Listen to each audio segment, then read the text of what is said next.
16명의 사상자를 낸 시청역 역주행 사고를 수사하고 있는 경찰이 사고 원인 규명에 점차 속도를 내고 있습니다. 운전자 차모 씨의 진술 내용도 점차 드러나고 있는데요. 거듭 급발진을 주장하는 것으로 알려지고 있습니다. 이 관련 내용 포함한 사건 사고 소식 김성훈 변호사와 짚어봅니다. 어서 오십시오. 안녕하십니까? 안녕하세요. 네, 자, 오늘 오전 경찰의 중간 수사 브리핑이 있었는데요. 동승자인 부인에 대해서 참고인 조사가 이루어졌고 또 부상 피해자 5명에 대해서도 이제 조사가 완료됐다고 하더라고요. 지금 수사 진행 상황 좀 어떻게 가늠해 볼 수 있을까요? 네, 일단은 이 사건과 관련돼서 직접적인 경험을 한 당사자들에 대한 조사들을 빠르게 진행한 것으로 보이고요. 이 사건이 굉장히 중요한 사건이고 또 무엇보다도 참사라고 할 수 있는 많은 분들이 돌아가신 사건이기 때문에 신속하게 조사를 마무리 지음으로써 일단은 진상규명에 필요한 부분들을 빠르게 증거와 내용들을 확보하고자 하는 것으로 보입니다. 예. 자, 그리고 그 부상을 당한 피해자들에 대해서는 좀 어떤 질문이나 또 어떤 정보가 좀 나오게 될까요? 네, 이 사건 같은 경우에는 일단은 기본적으로 어떤 운전 관련된 미숙이라든지 조작 실수를 인해 가지고 많은 사람을 사상에 이르게 한 교통사고로 인한 발생한 참사인지 아니면은 지금 입건된 피의자가 주장하고 있는 것 같은 기계적 오류로 인한 급발진인지에 대한 법정 다툼이 벌어질 가능성이 있습니다. 그렇다면 당시에 어떻게 기계가 조작이 됐고 어떻게 움직였으면 충격되었는지에 대해서 여러 가지, 즉 피해자 입장에서 또는 CCTV 입장에서 여러 가지 그 탑승자 입장에서의 증거와 내용들을 정보들을 종합해가지고 재현하거나 바탕으로 객관적으로 어떤 것이 신빙성 있는 내용인지를 검증할 필요가 있기 때문에 이런 부분들을 이제 피해를 입고 부상을 당하신 분들한테도 묻고 있다 이렇게 볼 수가 있습니다. 네, 앞서 이제 가해 운전자가 입원 중인 병원에 방문해서 1차 조사가 한 2시간 정도 이뤄졌다고 하고 추가 조사는 내일 진행하는 걸로 좀 조율하고 있다고 하더라고요. 1차 때와는 좀 진전된 내용이 나올까요? 어떻습니까? 네, 보통 이렇게 피고발인, 피의자에 대한 조사가 있는 경우에는 일단은 이 범죄 사실에 대한 본인의 입장부터 먼저 확인을 합니다. 그리고 본인의 입장 확인을 하게 된다면 나머지 참고인이나 피해자들에 대한 조사들을 바탕으로 해가지고 이 내용 중에서 상치되는, 저희 말하는 부합하지 않는 부분들이 있겠죠. 그런 부분들을 다시 한번 추가적으로 확인하는 내용들이 있을 것이고 그것들을 바탕으로 나머지 객관적인 증거들과 함께 사업 처리의 방향성들을 결정하게 된다 이렇게 볼 수가 있습니다. 네. 자, 앞서 있었던 그 경찰 조사에서 운전자가 급발진을 재차 주장했다 이렇게 지금 전해지고 있고 또 일방 통행인 걸 모르고 그 길로 진입을 했다 이렇게 주장한 것으로 전해졌는데 이 경찰이 확보한 블랙박스에 보면 직진이 아니라 이제 우회전을 하라는 그런 내비게이션 안내 음성이 담긴 것으로 또 전해지고 있더라고요. 네, 일단은 운전을 시작할 때부터 내비게이션을 켜놓고 있었고 또 내비게이션 안내에 따르면 이미 우회전이라는 소리가 들렸는데 그 부분과 다르게 이제 운전을 했다라는 부분들이 이미 관련된 블랙박스에서 녹음이 됐다라는 내용들이 보도가 됐고요. 다만 이제 이 부분이 블랙박스에 녹음된 내용과 그다음에 내비게이션이 또 만약에 지하 주차장에서 올라온 과정에 있어가지고 수신하는 과정들에 있어서의 착오로 벌어진 것인지 아닌지는 객관적으로 확인해 볼 필요가 있어 보입니다. 네, 자 경찰은 또 필요할 경우에 압수수색이나 거짓말 탐지기까지 좀 검토를 해보겠다 이렇게 밝혔는데요.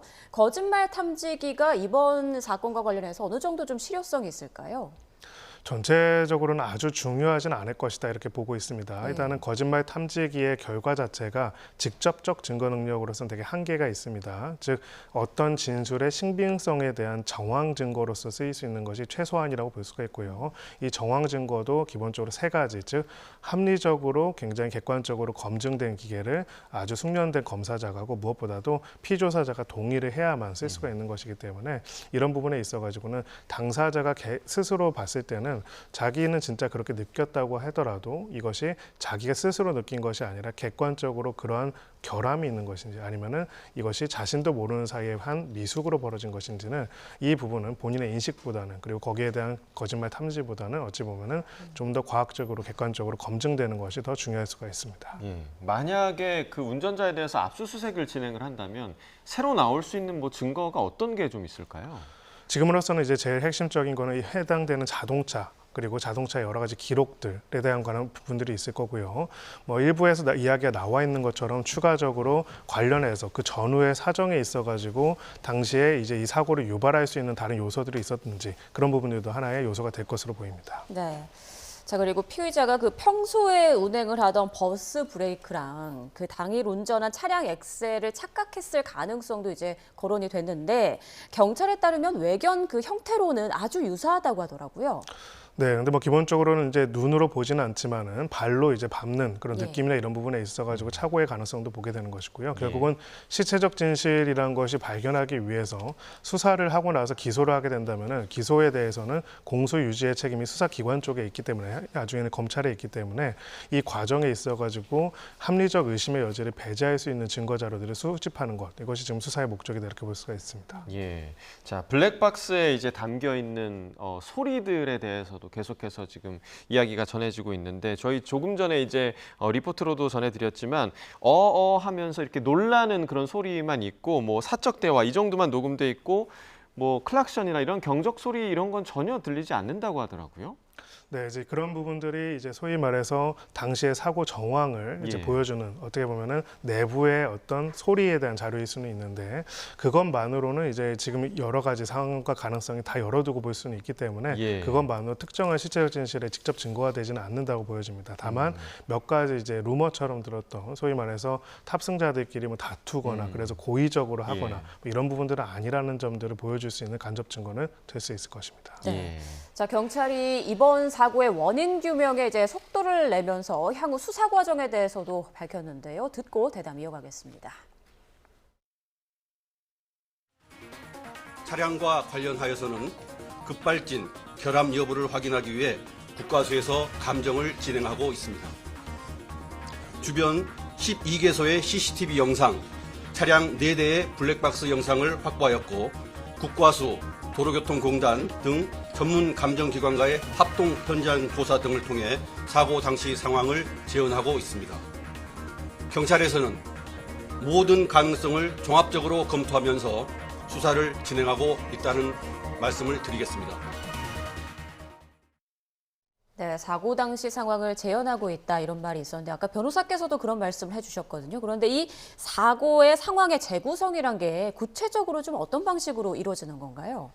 네, 한마디로 이제 여러 목격자들이 있고요. 또 CCTV도 여러 대가 있을 거고 내부와 외부의 환경들이 있을 겁니다. 그렇다면은 결국은 수사라는 것은 그리고 재판이라는 것은 실체적 진실, 즉 진짜 있었던 일이 무엇인지를 확인하고 거기에 따른 법적 책임을 규명하기 위한 것이고요.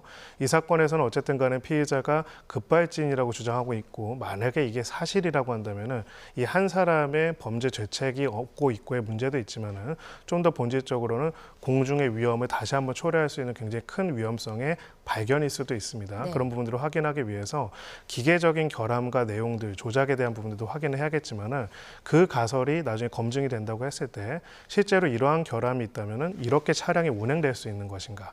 이 두 가지를 같이 비교해 보기 위해서라면 당시에 차량이 운행했던 외부적인 환경에 대한 시뮬레이션과 그리고 그것의 기계적인 환경을 대입해 가지고 보는 것들이 있어야 할 것입니다. 예. 그것들을 지금 하고 있다고 볼 수가 있습니다. 조금 전에 그 경찰서장 발표에서 모든 가능성에 대해서 종합적으로 검토하고 있다 이렇게 발표를 했는데 여기 이 모든 가능성에 포함될 수 있는 그런 가능성들이 어떤 게 좀 있을까요?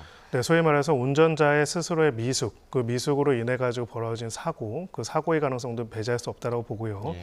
또 하나는 이제 운전자가 이야기하는 것처럼 이 과정에 있어서 급발진이라든지 여러 가지 기계적 결함으로 인해 가지고 참사가 벌어질 가능성 또한 있습니다. 그리고 그 중간 과정에서 급가속은 있었지만은 이 과정에서 급가속 과정에서의 제어라든지 이런 부분들에 있어서 과실이 있을 가능성도 배제할 수 없고요. 반대로 이제 조향이 가능했는지 아닌지 그리고 만약에 급가속은 있다고 하더라도 제동 장치 같은 것들이 있습니다. 요즘에는 사고 전에 이제 멈출 수 있는 앞에 사람이 있거나 앞에 뭐 부딪힐 위험이 있을 경우에 긴급 제동 장치 같은 것들이 작동을 했는지 아니면 이 차에 있었는지 없었는지 뭐 이런 부분들도 종합적으로 검토를 해가지고 이 기계적 결함과 개인의 과실 그리고 이런 사이에서 누가 더 책임이 있고 누군가에게 책임을 규명해야 하는 것인지 그래서 전국적으로는 이런 사고를 어떻게 막을 수 있는지가 핵심이 될 것입니다. 네, 지금 사고 원인 규명에 경찰이 속도를 내고 있는 가운데 또 그 밖에 다른 방향에서 좀 논란이 되고 있는 부분들을 좀 짚어봐야 될 것 같은데요. 이번 사고로 숨진 유족의 지인이라고 주장하는 인물이 이제 온라인에 글을 올리면서 알려진 건데 시신 운구와 현장 수습 비용으로 80만 원을 청구받았다. 이에 대해서 좀 갑론을박이 벌어지고 있더라고요. 네, 일단은 지금 뭐 저 사실관계도 한번 확인해 볼 필요가 있을 것 같은데요. 예. 기본적으로는 지금 이제 그 긴급 우리가 119라고 하죠. 구조의 경우에는 이제 돌아가신 분들보다 이제 생존하신 분들을 먼저 이제 구급하는 것들이 우선적으로 이제 배치되는 것으로 알고 있습니다. 예. 근데 이제 기본적으로는 이제 장례비라든지 구호비 이런 과정에 있어가지고 이 비용과 관련돼 가지고는 종국적으로는 사고를 일으킨 차량의 보험사 쪽에서 원래는 예. 부담을 하는 것이 맞고요. 예. 다만 이제 이 과정에서 사설 업체 등이 임의로 이제 관련된 업무들을 수행한 다음에 그 비용을 청구하는 경우가 있을 가능성을 배제할 수는 없습니다. 예. 그래서 이 과정에서는 그 비용을 최종적으로는 피해자들이 부담하지는 않을 수 있고 가해자는 가해자 보험사 쪽에서 부담을 해야겠지만은 예. 어쨌든 간에 이 과정에서 안 그래도 이제 끔찍한 참사를 당한 분들이 또 다시 상처를 받지 않도록 하는 적절한 조치들 그리고 그런 부분들에 대한 매뉴얼도 필요하지 않을까 싶습니다. 네. 보통 이게 시신 운구 같은 경우는 사설업체가 보통 담당을 하는 건가요? 어떤 건가요? 네, 여기에 대해서 어떤 명확한 법적 기준이 있는 거는 모르겠지만은 예. 기본적으로는 지금 응급 소방 같은 경우에는 해당되는 부분은 일단은 그 시신 운구를 직접 담당하고 있지는 않다라는 예. 기준을 가지고 있다고 확인했습니다. 네, 또 언제부턴가 이런 참사가 벌어질 때마다 모욕 논란도 좀 끊임없이 나오고 있는데 경찰이 이번 시청역 사고 피해자들을 향한 그 조롱글 7건에 대해서 조사를 하고 있다고요. 네, 기본적으로 이제 돌아가신 분에 대한 모욕인 경우에, 그러니까 명예훼손의 경우에는 사자 명예훼손가 적용이 되고요. 또 정보통신망법상 명예훼손이 적용될 수가 있어서 형사 처벌의 대상이 될 수가 있습니다. 뿐만 아니라 민사적으로도 이거는 큰 손해배상의 대상이 될 수 있는 유족들한테도 큰 정신적인 충격을 주는 거기 때문에 예. 실제로 이런 사안에 있어가지고 처벌이 이루어지거나 또 손해배상금이 굉장히 높게 인정이 된 사례들이 많이 있습니다. 그래서 이런 부분들은 절대로 하지 말아야 하는 건 당연하고요.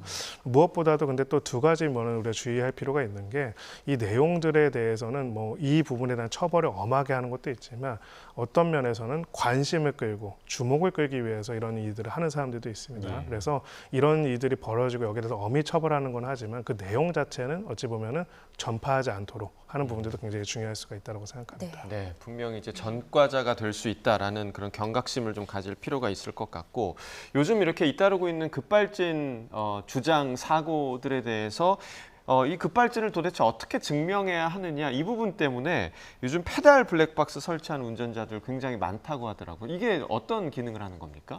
한마디로 이제 그 급발진에 대해서 제조사 측에서 늘 얘기한 거는 소위 급발진이 아니라 오인을 해가지고 예. 스스로 브레이크를 밟는다고 생각하는데 엑셀러를 밟아가지고 발진이 된 것이다. 즉 운전자 과실이라는 맞습니다. 거죠. 운전자 과실을 급발진을 오해한 것이다. 예. 그래서 운전자 스스로 오인한 거를 진짜로 믿고 한 것이기 때문에 인정할 수 없다는 얘기를 하기 때문에 그럼 자신이 어디를 어떻게 이제 눌렀는지에 대한 것들을 확인할 수 있는 기록을 남기기 위한 것들을 장치를 만들어서 급발진이 만약 발생하더라도 이것이 자신의 조작으로 인해서 발생한 것이 아닌 급발진인 걸 증명하기 위한 것이다라고 볼 수가 있습니다. 네, 이제 페달 블랙박스 설치를 의무화하는 이제 법안이 발의되기도 했는데 좀 이런 논란들을 잠재울 하나의 방안이 될 수 있을까요? 어떻게 보십니까? 네, 뭐 일단은 이 부분에 있어가지고는 또 페달 블랙박스 말고 다른 기술적인 방법들도 있을 것으로 보이고요. 기본적으로는 우리나라 같은 경우에는 급발진 사고에서 급발진 의심 주장 그리고 급발진 사고와 관련돼 가지고 아직까지 제조사 쪽에 책임이 인정돼 가지고 최종적인 배상이 이루어진 적이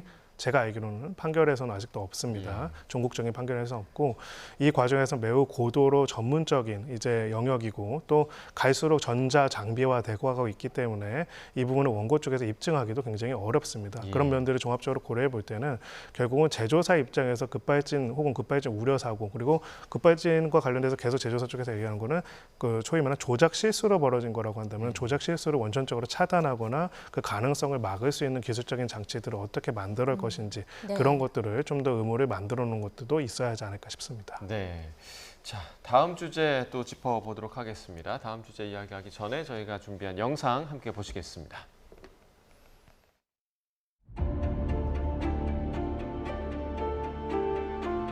서울 강남에서 20대 운전자가 만취 상태로 운전하다 사고를 내 50대 오토바이 운전자가 숨졌습니다.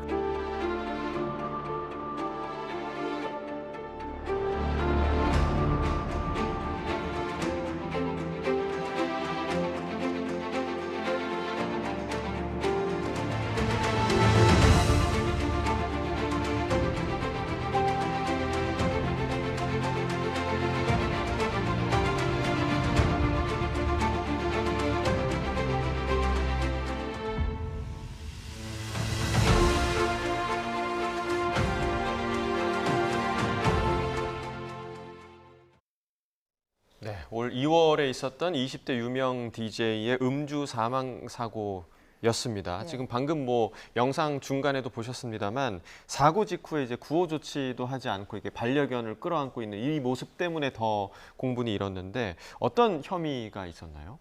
네, 소위 말해서 위험 운전 치사라고 볼 수가 있습니다. 예. 약물이나 음주로 인해 음주 상태에서 소위 운전을 해가지고 사람을 사망에 이르게 한 경우에는 일반적인 교통사고 처리 특례법상의 사고와는 다르게 훨씬 더 가중 처벌이 될 수가 있습니다. 네. 이 경우에는 최대 15년형까지 선고가 될 수가 있는데요. 이 경우에 그런 형태로 이제 사망에 이르게 했다는 점이 고려가 돼가지고 결국은 구형은 제가 알기로는 15년으로 구형이 됐는데 10년형이 선고된 그런 사안입니다. 네, 그 말씀하신 대로 1심에서 이제 10년 선고가 나왔는데 통상적인 음주 운전과 비교했을 때 형량이 좀 어느 정도로 나왔다라고 평가할 수 있을까요? 네, 음주운전 사망사고는 최근에 이제 관련 법이 개정이 되면서 굉장히 형량이 높아진 것도 맞지만은 네. 그거와 비교해 보더라도 사실은 뭐 물론 이제 이 피해자분의 이 사망이나 안타까운 사고를 생각한다면은 이것 또한 부족하지 않나라는 생각이 들 수도 있지만 네. 과거에 비해서 굉장히 높은 형이 선고된 건 맞습니다. 네. 오늘 재판부가 1심 선고를 하면서 했던 얘기 중에 이번 사고에 대해서 과실범이지만 고의범에 가까운 책임을 져야 한다 이렇게 질타를 했더라고. 이건 어떤 의미로 좀 해석할 수 있습니까? 네, 아까 우리가 치사라고 이야기를 했지 않았습니까? 결국은 이제 과실로 인해서 사람을 사망의 결과에 이르게 한 거를 치사라고 하는데 만약에 이제 여기서 약물이나 음주 등으로 스스로 해서 사물의 변명 능력을 잃어버린 상태로 만들고 그 과정에서 어떤 사람이 총을 가지고 갔다. 그리고 총을 여기저기 발사해가지고 사람이 죽었다라면 이거를 그냥 과실로 볼 수 있을까요? 아니면은 고의에 준하는 걸로 볼 수 있을까요? 고의로 볼 수도 있겠죠. 이거를 뭐 법학에서 원인에 있어서 자유로운 행위라고 표현하기도 하는데요. 음주운전도 비슷하다고 볼 수가 있습니다. 즉 저렇게 시속 100km 이상으로 달릴 수 있는 어찌 보면 위험한 물건이 될 수 있는 차를 만취한 상태에서 끌고 가가지고 사람의 사망에 이르게 한 것은 그렇다면 이거는 고의적인 살인과 크게 다르지 않다는 것을 지목한 부분도 있고요. 네. 특히나 이 사고 같은 경우에는 1차, 2차 사고가 다 있었습니다. 그런 면에 있어가지고는 단순하게 음주운전을 하는 과정에서 실수를 하는 것이 아니라 실제로는 사람을 죽일 수도 있는 즉 이런 과정에서 이렇게 만취하고 운전하는 과정에서는 누구든 사망에 이르게 할 수 있다는 것들을 충분히 인식하고 애견할 수 있었다는 점에 있어서는 고의범처럼 엄하게 처벌할 필요성을 인정했다고 볼 수가 있습니다. 예. 네, 뭐 음주운전은 잠재적인 살인 행위다 이런 이야기가 있을 정도로 위험한 거니까요. 자, 그런데 이제 운전자 안 씨 측은 피해자 탓을 하는 발언을 하면서 또 이제 문매를 받기도 했는데 피해자가 깜빡이를 켜고 차선을 바꿨다면 본인이 이제 속도를 줄이거나 다른 차선으로 주행했을 수 있을 거라면서 이 부분을 좀 양형에 참작을 해달라 이렇게 재판부에 말을 하기도 했는데 이 부분이 오히려 좀 악영향을 주지 않았을까 싶거든요. 네, 뭐 제가 봤을 때는 변론 전략으로도 굉장히 잘못한 전략이 아닐까라는 예. 생각이 듭니다. 뭐 굳이 말하자면은 인과관계 측면에 있어가지고 소위 말해서 피해자 측의 어떤 요소로 인해 가지고 이런 사고가 발생한 부분도 있으니까 참작해달라는 요소를 이야기를 한 것 같은데요.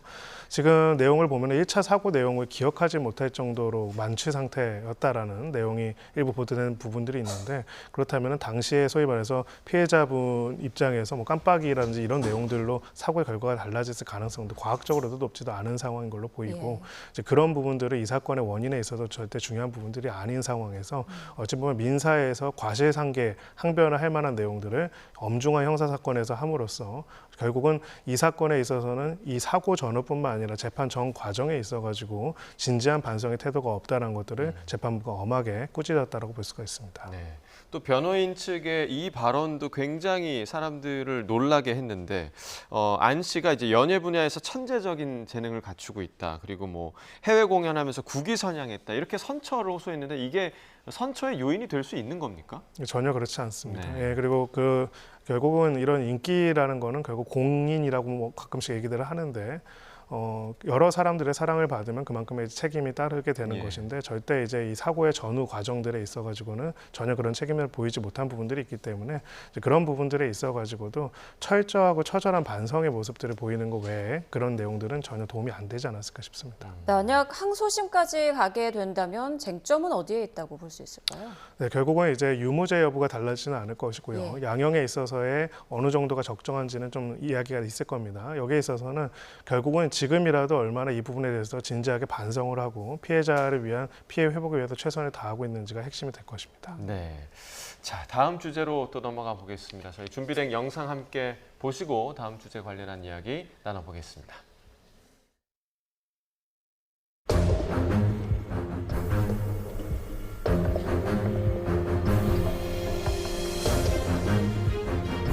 톡투라는 거는 말 그대로 폭발적으로 나오는 겁니다. 내부에서 에너지가.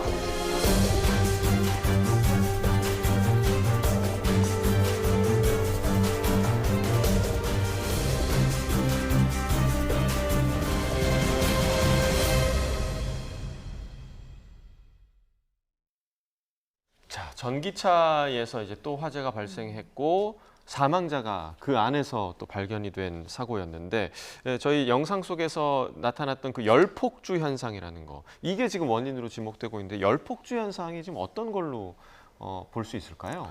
네, 기본적으로 이제 리튬 배터리와 관련돼 가지고 그 관련된 이제 화학적인 반응이 일어나게 되면서 열이 1000도씨 이상으로 올라가는 현상을 이제 열폭주라고 볼 수가 있는데요. 네. 기본적으로는 분리막 등의 내분 구성 물질이 손상이 되면서 연쇄적인 화학 반응이 일어나는 것을 열폭주라고 봅니다. 그러니까 어떤 외부에서 인화 물질의 이런 거랑은 좀 다른 개념이라고 볼 수가 있는데 이 화학적 원인으로 인한 화재이기 때문에 기본적으로는 일반적인 물이라든지 전통적인 소화 방법으로는 쉽게 소화가 안 되기 때문에 그로 인해 가지고 굉장히 이렇게 심각한 문제들이 발생하고 있는 것이죠. 네, 얼마 전 그 화정 리튬 전지 공장 화재 때 열폭주에 대해서 많이들 이제 이야기를 하곤 했는데 최근 이 리튬 전지를 탑재한 전기 오토바이나 특수 차량 등에서 계속 이런 화재가 나면서 불안감이 커지고 있거든요. 이 상황을 좀 어떻게 봐야 될까요?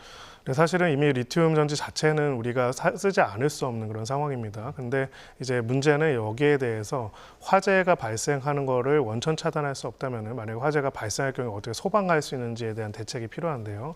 현재까지로는 이 과정에서 화재를 막고 소방하기 위한 적절한 장치들이 매우 부족한 것으로 알려져 있습니다. 만약에 이런 일들이 굉장히 사람들이 대량으로 밀집되어 있는 대형 쇼핑몰에 지하 주차장 같은 곳에 벌어지게 된다면 사실 굉장히 큰 참사까지도 유발될 수가 있는 것이죠. 네, 이런 부분들에 있어가지고 적정한 소방과 방배 장치들이 같이 마련될 필요가 있을 거로 보입니다. 네.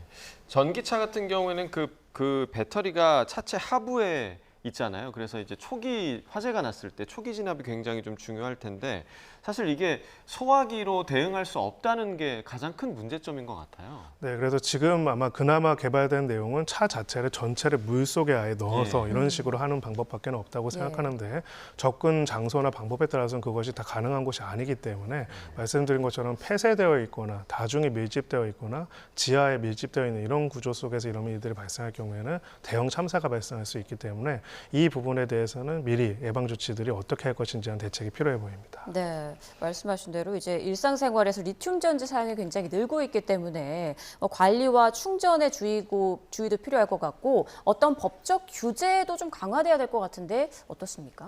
네, 맞습니다. 소방도 한계가 있기 때문에 이 경우에 각각의 화재 원인 상황들을 확인하고요. 그 과정에서 만약에 결함이 있거나 그런 부분들이 있다면 이거를 방비하기 위해서 제조하는 업체에게도 책임을 물을 필요가 있겠죠. 그리고 무분별하게 수입되는 과정에서 또 이 부분이 통과되는 과정에서 검증이 안 되는 부분도 있을 겁니다. 그렇다면 잠재적인 큰 폭발 위험이 있는 화재 물질들이 우리 사방에 놓인 부분들이 되기 때문에 여기에 대한 어떤 조치 또한 필요할 것으로 보입니다. 네. 자, 오늘의 마지막 주제 관련한 이야기 좀 나눠보겠습니다. 1시간쯤 전이었습니다. 1시 40분으로 저희 기자가 전해줬는데요. 네. 하이브로부터 업무상 배임 혐의로 고발됐던 어도어의 민희진 대표가 경찰에 첫 출석을 했습니다. 첫 조사죠? 네, 그렇습니다. 보통은 이제 고발인 조사를 먼저 하고 그다음에 피고발인 조사를 진행을 하는데요. 이번에 첫 조사로서 고발인의 고발 내용에 대한 피고발인의 입장, 그 혐의점에 대한 자신들의 입장을 조사하고 밝히는 그런 사정이라고 볼 수 있습니다. 예. 네, 그러니까 지난 4월 하이브가 민희진 대표가 어도어 경영권 탈취를 시도했다 이렇게 고발을 한 건데, 그러니까 혐의가 업무상 배임 혐의인 거죠? 네, 그래서 이 부분은 좀 우리가 잘 볼 필요가 있는데요. 네. 경영권 탈취라는 표현 자체는 사실 꼭 법률적인 표현은 아닙니다. 법률적으로는 업무상 배임 혐의에 대한 조사가 사실 좀 더 정확한 표현이고요. 경영권 탈취와 업무상 배임이 어떻게 다르냐면은 간단하게 말씀드리면 업무상 배임은 대표이사로서 회사의 이익을 위해서 선량한 관리자로서의 주의의무를 가지고 경영을 해야 하는데 회사의 이익을 반해 가지고 자기 또는 제3자의 이익을 위해서 어떤 행위를 하는 것을 업무상 배임이라고 합니다. 그래서 지금 고발의 취지는 일단 하이브 입장에서는 경영권을 변경하기 위해서 대주주를 바꾸기 위해서 일부러 어도우의 가치를 떨어뜨리기 위해서 대표이사라면 회사 가치를 올려야 하는데 예. 회사의 이익에 반하는 어떤 계획들을 만들려고 했고 이미 그걸 실행에 착수를 했고 그걸 바탕으로 해서 나중에 경영권을 하이브가 싼 값에 회사를 매각하도록 함으로써 궁극적으로는 자신이 경영권을 가지려고 했다. 예. 즉 경영권 탈취라는 큰 목적을 가지고 그걸 바탕으로 업무상 배임 행위를 하고자 하였으니 여기서 업무상 배임 부분을 형사 처벌해달라는 고발을 한 겁니다. 예. 그러니까 경영권을 가져가려고 한 것 자체가 어떤 형사적인 문제점은 아니다라고 보시면 일단 맞고요. 그럼 여기서 핵심적인 쟁점은 심플해지는 게 업무상 배임이 있는가? 여기서는 이거는 애비의 음모로는 처벌이 안 됩니다. 실행의 착수라고 볼 수 있는 게 있어야 하거든요. 예. 언젠가 그렇게 하겠다는 마음이 아니라 구체적으로 회사의 가치를 떨어뜨리고자 하는 배임적 행위에 착수가 있는지가 쟁점이 될 것이고 고발인인 하이브 측은 이러한 증거들을 확보했다라고 이야기하고 있다면은 미희진 대표는 그런 사실은 전혀 없다. 예. 즉 나는 어도우의 가치를 상승시키고 올리는 일들만 했을 뿐이지 어도우의 가치를 떨어뜨리는 일들을 구체적으로 한 건 아무것도 없다. 이렇게 이야기하고 있는 상황입니다. 네, 그럼 오늘 경찰은 민희진 대표에 대한 첫 조사에서 좀 어떤 점에 집중할 거라고 보세요? 아까 말씀드린 것처럼 기본적으로 구체적인 행위로서 업무상 배임 행위에 착수 행위가 있는지를 보는 게 가장 쟁점이 될 것이고요. 예. 그 전제 사실로서 경영권 탈취 계획으로 하이브가 이야기한 내용들이 얼마나 진실에 부합하는지 그리고 그 구체적인 과정과 행위로서 그러면은 어도우에 구체적인 손실을 입히거나 그러려고 하는 구체적인 계획을 착수한 게 있는지를 물어볼 것으로 보입니다. 네, 자 마지막 질문을 좀 드리겠습니다. 오늘 민 대표 YTN 취재진에게 이제 반격에 나설 거다라면서 사실대로 정면 돌파하겠다 이렇게 각오를 밝혔는데요. 앞으로 좀 어떻게 진행될 거라고 예상을 해볼 수 있을까요? 네, 일단은 이 업무상 배임 혐의로 고발을 했지만 이제 만약에 이 업무상 배임 혐의에 대해서도 무혐의 결정이 나오게 된다, 불송치 결정이 나오게 된다면 사실 하이브 입장에서 굉장히 공지에 처할 수밖에 없는 부분들이 있습니다. 네. 사실은 그 부분에 있어가지고는 결국은 무리하게 이야기를 구성했다라고 볼 수밖에 없는 부분들이 있고요. 아까 말씀드린 것처럼 경영권 탈취, 즉 대주주를 제3자가 변경하는 과정에 대해서 우리 대주주가 이 회사가 아니라 다른 회사로 바뀌었으면 좋겠다라는 거를 지금 현재 대표이사가 생각하고 그런 의사를 가지고 있다는 것 자체가 범죄가 되지는 않습니다. 예. 예, 진짜 범죄가 되는 거는 이 회사의 가치를 그거를 목적으로 해서 떨어뜨리느냐가 핵심이 되기 때문에 만약 그 부분이 아니라는 점이 증명이 될 경우에는 소위 말해서 이거 자체를 범죄로 일단은 구성했던 하이브 측이 굉장히 어떻게 보면 어려워질 수도 있고요. 역으로 미희진 대표는 이제 이걸 이유로 해서 무고 등의 혐의로 이 부분을 고소 내지 고발할 가능성도 배제할 수는 없습니다. 네, 그렇군요. 알겠습니다. 지금까지 김성훈 변호사와 주요 이슈들 짚어봤습니다. 고맙습니다.